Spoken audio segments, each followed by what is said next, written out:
mainstays, Scotty Barnes and Brockham and Jay Huff, Aaron Neal off the bench. Yeah. Getting both Neesmith back on the floor and Shepard. And that lets you develop some consistency in rotation. Well, you've mentioned all along, not just this year, those guys are the connectors. No doubt about it. Hugely connected. I'm telling you, Scotty Barnes is a player that impacts winning. He got his hands on that pass that should have gotten to Siakam. And that's blocked by Furphy. Sure was. Furphy blocked it, but that's a heck of a block from the backside. Well, Murray Boyles gets it in. This was a Toronto team that split a weekend back-to-back series at home with Philadelphia as Siakam misses, and it's rebounded by Jamison Battle. He just shoved Jay Huff out of the way. The just didn't see it. Sunday, they won against Philadelphia in overtime, and then Monday, when they got blown out, they were down by as many as 33 at home, so that's going to carry over. I think there's some carryover in that, and as you know, those things that happen when you play teams. That's the one tough part about playing somebody back-to-back. It's hard for teams. These are people.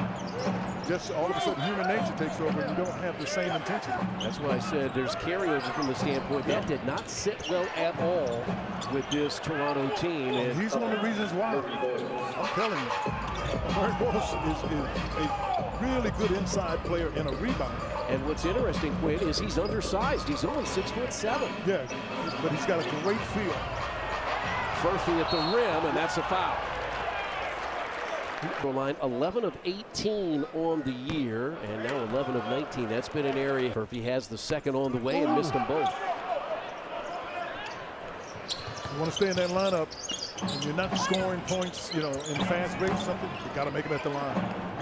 And Ingram hits the shot in a quick 8-2 lead for Toronto. They trailed 45-28 on Monday. They gave up 45 points in the first quarter to Philadelphia. See, they're playing undersized, so it's going to be a little easier for them to cover Huff out there because Murray Boyles, he's just got, more active legs. Indiana got off to a slow start Monday against Boston, only scored 19 first quarter points, and Battle hits the three, and we have a timeout. He had to throw that pass on the half-court line just to get it to Firth. Smith drives inside, missed it, got his own rebound, and now he'll throw it out to Siakam. And that ball is knocked away, and it is Pacers ball with 9 to shoot. Pacers in the month of January have shot the ball well. Let's see if it can continue tonight as Nembhard gets inside and draws the foul. Get the shot off as he got fouled. Andrew Nembhard has had games of 22. And Andrew Nembhard in year 4, averaging 18 points over the last 4, though. He's averaging a double-double, 19 and 10 assists, while shooting 48% from the field, 48% from 3. He's got the assignment of Shed. Murray Boyles now to Barnes, 9 to shoot. Matches up against Huff, shoots over him and hits. That's where he's become more consistent, Chris. He didn't have a consistent jump shot. He plays in a lot of ways like Siakam. That's why I really like this. I wanted to see this game because he's playing with great confidence. And Siakam is just one of the best in the business. And those two were teammates. Nembhard shot fake, puts it on the deck, and pulls up and missed it, and the long rebound out to Battle. Ingram. That's tough coverage. Ingram has got great confidence that he can beat it. They're just people like that. And you can see the way he went after the shot. He had no fear that Murphy could he could stop it. I told him Murphy one other time. It's already an 11-point lead, and that's dribbled right. Just starting to get active here. What was interesting, we've Shed, because he's short. And that's going to be, it barely grazed the rim, so it was not a shot clock violation, but another miss. I mean, that's a pass there that was thrown, unfortunately for the Pacers, they couldn't catch it. Shed guarded by Nembhard, shot clock at 7. Off the screen, they looked at Murray Boyles, but they find Battle. Well defended. Well defended. Great defense. Good defensive possession there. got out from the field. Toronto's 7 of 8. Toronto's been pretty dominant in the series of late. Here's Walker, now has a clean look for 3 and hits. Patty's been doing well over the last 5 or 6 games, knocking down the 3. 58% during that stretch from three-point range. And Joyce Walker coming in off games of 13 and 11 with 3 threes in each game. Shed in the paint, short. Oh, no. Get that rebound. Looking at it in the same situation with them as you are with the Pacers. Potter the rebound, outlets now to Nembhard. Now Shepard runs the floor. He shot the 3 well of late as well. Nembhard down the lane, gets it to crawl in. But a sweet handle behind the back to get himself some space to the left side. And the Pacers make it a 6-point game. 6.5 minutes in. Again, we mentioned Indiana started slow against the Celtics on Monday. Ingram to kind of get there, where you ask him to do more offensively. He also said it was helpful when he got Shepard and Nesmith back. No question. That he didn't have to focus on so many things. Yeah, there's no question about it. I think that's didn't foul. Let's put it that way. And that ball picked up by Potter. Back to hands by the Pacers. A second Toronto turnover. Nembhard steps into a 3. It's off the mark. And that ball loose on the floor, but it's picked up by Brandon Ingram. Potter's on the floor. Baji for 3. And this is a team win that in the 2 games against Philadelphia was a to-do. It is a team that is right there with Indiana. They're, in fact, 29th now at 33% from three-point range. Indiana started to pick that up because they've gone 6 straight games of 40% or better. What a lean-to step through by Nembhard. Great footwork. He's got 6 of Indiana's first 11. And Indiana has shot the 3 so well of late. They've shot, Chris, the difference is we talked about. The quality of 3s is just better. Ingram on the baseline, and he has another field goal. And he had a little bit of a field day with a laugh with some of the Pacers who didn't think he had a good chance to make that shot. Siakam out of a double, kicks it now to Nembhard. Nembhard cut off by Murray Boyles, fades, and Murray Boyles blocked it. Let me tell you, Murray Boyles is no joke. He is no joke. He's a rookie out of Arkansas, but he is no joke. And a bucket get caught using up timeouts to stop this, because he knows these 3-point shots won't continue. Potter misses a 3, and now Darko Raiola adds it and have that kind of technology, and it's a big part of what goes on in the sport. But it makes a huge difference when guys can see it, because this is about human nature. People don't work in abstract very well. They've got to see it in order to believe it sometimes. T.J. McConnell is on the floor for the first time. Indiana just had the steal. Tony Bradley has also come in to join Nembhard, Nesmith, and Walker. Nice job. Way to go. Really good job here. Oh, he didn't get the shot off. They cover a lot of ground, don't they? This is what they do. They really do. I mean, they cover, and Chris, they get up and down the floor. They are a tough team to play against. Battle to a trailing Barnes for 3. And they have started 4 of 4 from three-point range. What do they shoot on average for the year? They shoot 33.5%. It'll catch up. They have a 17-point lead. And they have made Indiana pretty stationary on the offensive end. A drive tipped out, no good. It's because of this guy that makes them really good. He does a good job of delivering the ball. Oh. He did a heck of a job. I mean, Brady went up to shoot that. I thought he was going to get blocked by Nesmith. He up and under in order to free himself and get that shot. This is a 19-point first quarter lead. So Toronto doing to Indiana what Philadelphia did to the Raptors on Monday. Philadelphia led 45-28 after a quarter Monday night. Sometimes what you have to watch in human nature is the other side of the coin. You just got to take another timeout.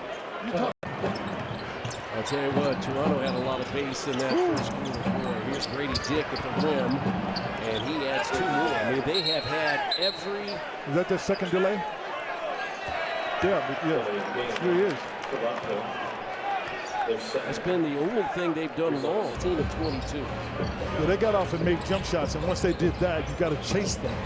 And they're really good, and particularly when you got Barnes on the floor, at finding people when you're chasing them.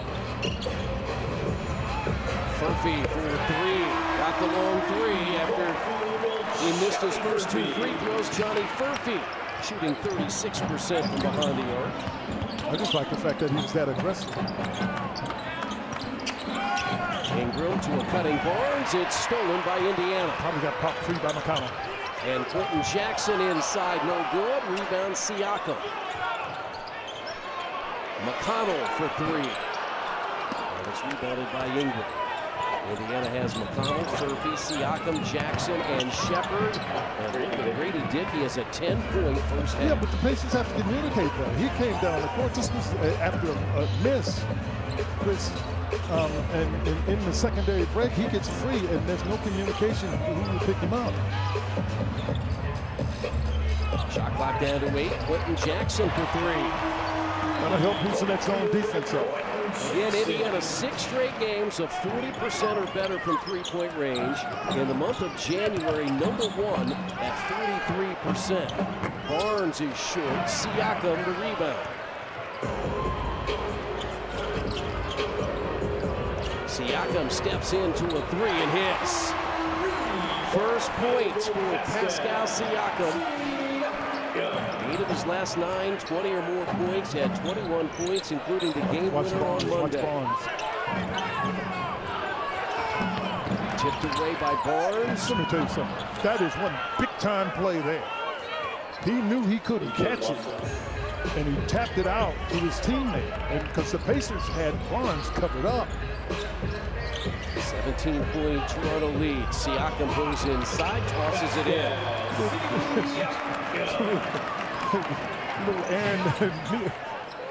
Andrew Neesmith deal. 9.5 to play, second quarter. Shed is back in after he rested with Barnes, Lawson, and now to a driving Dick, who left it short, got his own rebound and draws the foul. They call him for the second foul on Siakam.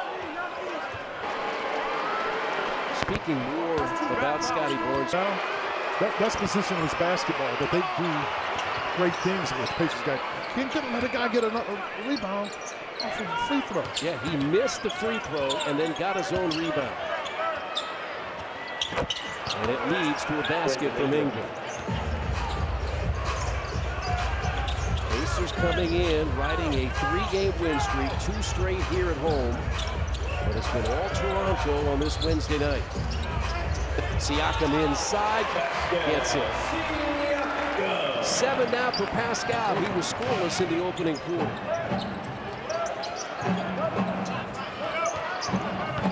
Ingram against Furphy.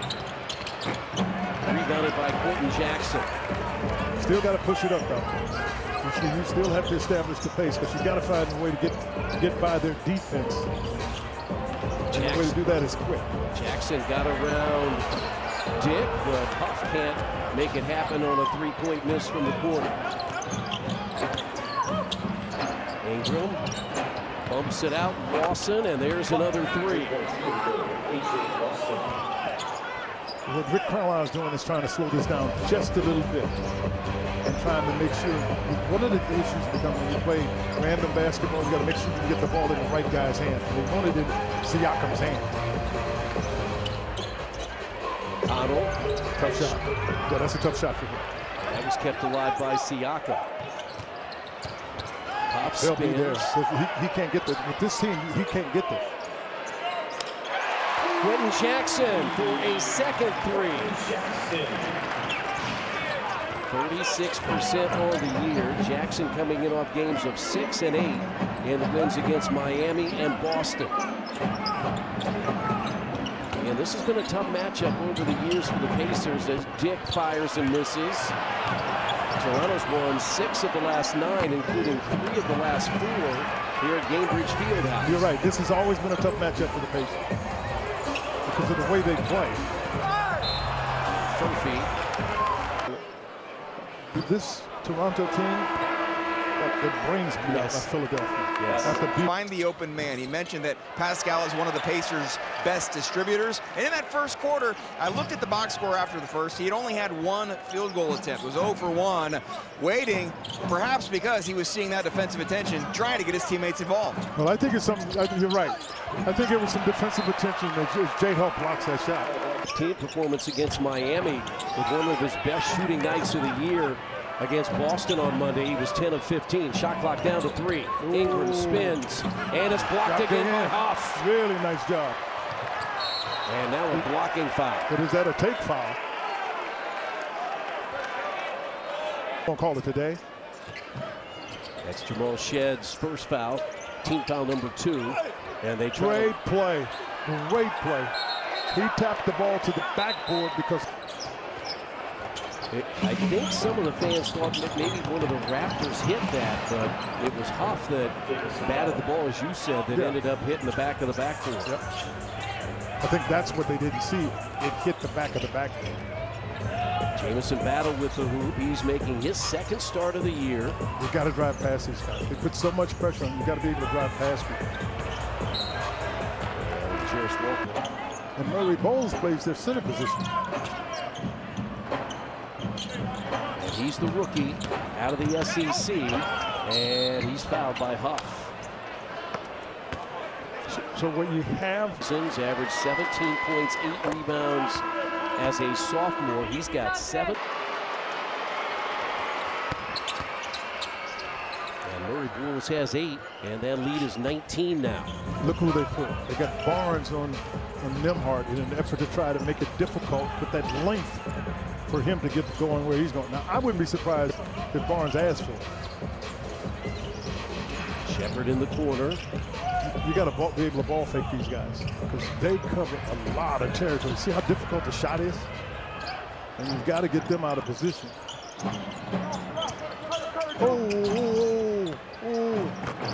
And Murray Boyles rams it home. Barnes did that. He made a play. Until he was acquired in the trade last year by the Raptors. Siakam drives inside all the way to the basket, missed it, tipped up and in by Ben Sheppard. Sheppard, Neesmith, Siakam, Potter, and Nembhard, the 5 on the floor for the Pacers.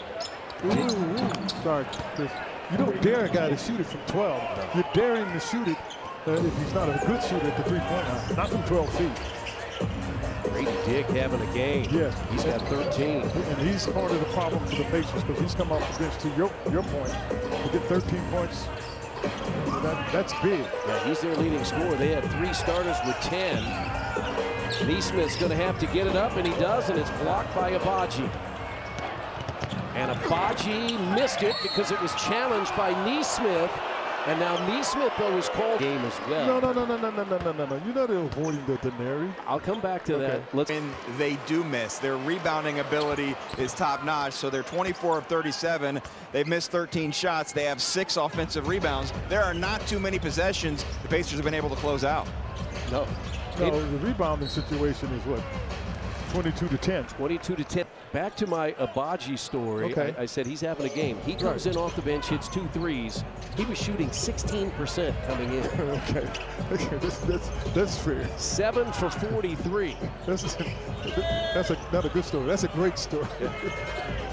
Shot clock down to 2. Pacers have to take a tough shot. Yeah, shot clock going down beyond the three-point line.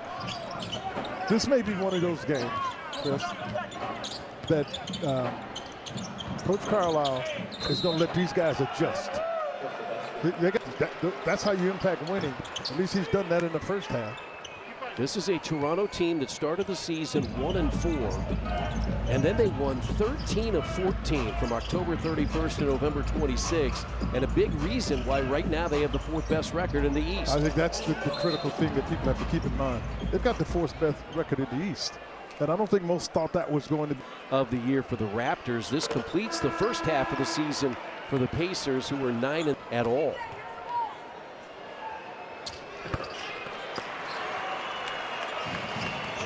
Toronto came in quickly and quieted this crowd here at Gainbridge Fieldhouse. You're reading my mind, partner. We've been doing this too long because I'm thinking the exact same thing. The Pacers have done nothing to get them involved, get the fans involved.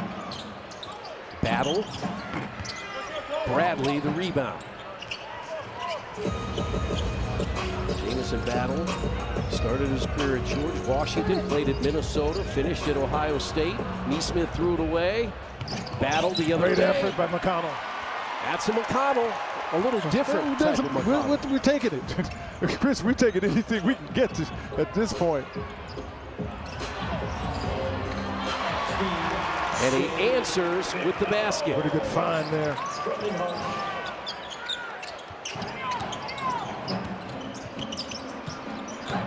Ingram, step through, missed it. Bradley the rebound. Pacers run with Nembhard.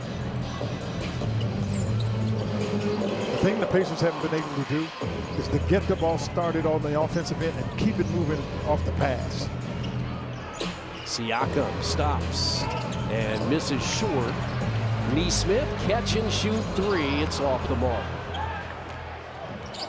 Indiana just 6 of 18 from three-point range. Toronto 6 of 11. Ingram working downhill against Bradley. Now Battle the drive. Too strong. Slides into the hands of Neesmith. 2 minutes to play in the first half. And that was Ingram that swatted it away. Got to handle the ball. I mean, they are playing a swarming defense. They have 10 points off of Indiana turnovers, and that's a three. Siakam with his second. He has all 10 of his points here in the second quarter. But let's see what happens. Oh, I think we want to see that. I was going to see because Coach Carlisle had just called for his own defense, and I want to see if Toronto can play against his own.